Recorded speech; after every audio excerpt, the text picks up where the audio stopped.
Senator Chambliss, Senator Manchin. Thank you, Mr. Chairman. And Secretary Panetta, let me thank you for your service, and General Dempsey, yours also. And Secretary Panetta, we're going to miss you. And there's many people who serve with you longer than I do, but I can imagine the fondness they've grown and the relationships you've had. I can only imagine if we'd had a few more dinners, we'd have had the same. General Dempsey, for your service, I want to thank you, too. You've been most kind when I've been over to the Pentagon and trying to help me understand more of how we can totally secure our country and make it a better world. West Virginia is proud to house the State Department Diplomatic Security Training Center, and the agents who fought bravely very likely might have been trained in that part of our great state. I understand also that the pilots from the West Virginia National Guard out of our Clarksburg, West Virginia, were some of the first to respond. They changed mission quickly and were ready to get resources into Libya, and it shows that the strong force that the Guard and the support role the Guard plays. So with that, gentlemen, I have just a few questions. First of all, I was here, and I said one of my most profound moments in times of being a senator was when I heard Admiral Mullen at that time before he retired. And the question was asked to him, what's the greatest threat the United States of America faces? And I thought, you know, I'm learning about the different hot spots of the world and all the different things that were going on and the challenges we had as a nation defending ourselves in the world. And I was ready for it to hear. And he said, without skipping a beat, the debt of our nation is the greatest threat we face as a nation. And I took that so seriously, and I've been committed to a large fix, a big fix, the Bowles-Simpson approach, which is a three-pronged template. And we have just had a hard time moving forward on that. Now we've come down to where we said if we didn't get the fix, we would have sequestering. So we're faced, and if the American public is watching us, engaging what we do, and if we say, if we do what we say and fulfill our promises, if we can't come to the financial fix the country needs, sequestering is our penalty. We don't want to penalize and, like you say, hollow out the force, if you will.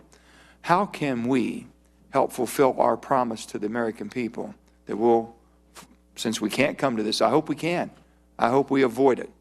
But if we don't, is there language we could give you all to live with the amount of sequestering that the cuts will bring?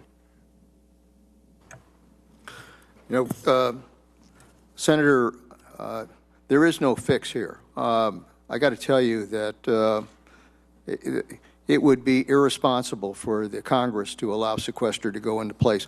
Sequester was not designed as a mechanism that was supposed to happen.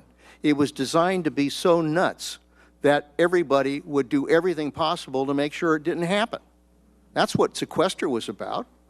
And now to say, well, somehow we can't come together to figure out what savings we have to put in place in order to trigger sequester, so I guess we'll just have to let sequester happen, I think is irresponsible.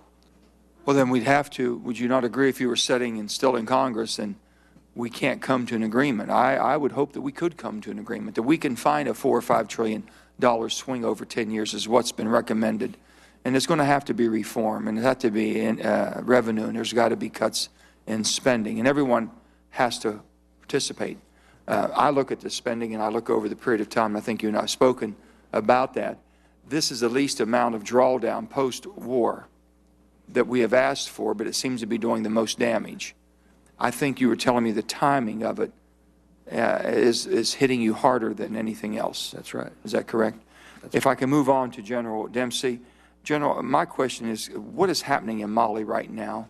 If you can give me a little oversight on that. There's a weak central government, a strong al-Qaeda presence, rampant armed militants. And when we look at Mali, are there any lessons from Benghazi that can be applied to our security posture there?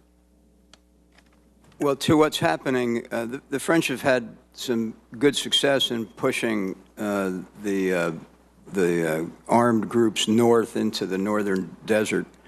The important point now would be to have the ECOWAS forces that they're training flow in behind them, and then at some point Mali will need help with its governance challenges, because at some level these are also disputes between the Tuaregs and the northern Malians and the southern Malians. But I do think there's there's always lessons to be learned. And in terms of learning from Benghazi, I think, to your point about we've been in close touch with the embassy in Bamako. They've thinned out the ranks a bit. That's a prudent measure. As the Secretary said earlier, Senator, the way you avoid these issues in the future is somewhat with hardening, somewhat with early decision-making. And when the security situation appears to be moving in a negative direction, the decision to either reinforce or to thin or to close needs to be taken in a timely fashion. Secretary Panetta, after 9/11, we undertook a whole of government approach to make sure our intelligence systems are integrated. And I guess, can you tell me if something has gone wrong there, and did we miss something? I mean, I'm hearing all our testimony, and people have legitimate concerns, great concerns, and our heart goes out and prayers go out to the family of our 4 brave Americans we lost. And we want to prevent that from happening, but does something break down, sir, that we can repair? You know, look, there obviously were a number of reforms on the intelligence agencies coming out of 9/11, and I can tell you from my own experience that I think there was, we have developed a tremendous teamwork within the intelligence community in which we share information, we go after targets together, we develop the best analysis that we can on the threats that are confronting the country.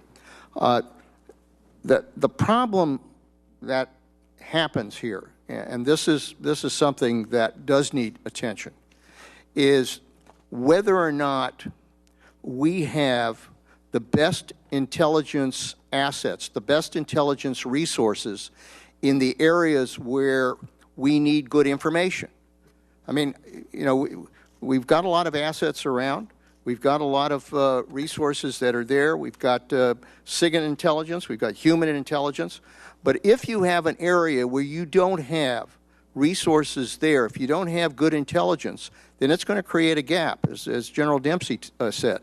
And I think with regards to those specific individuals that were involved in this attack, there was a gap. We didn't have the intelligence that would have given us a heads up that this kind of thing was going to happen.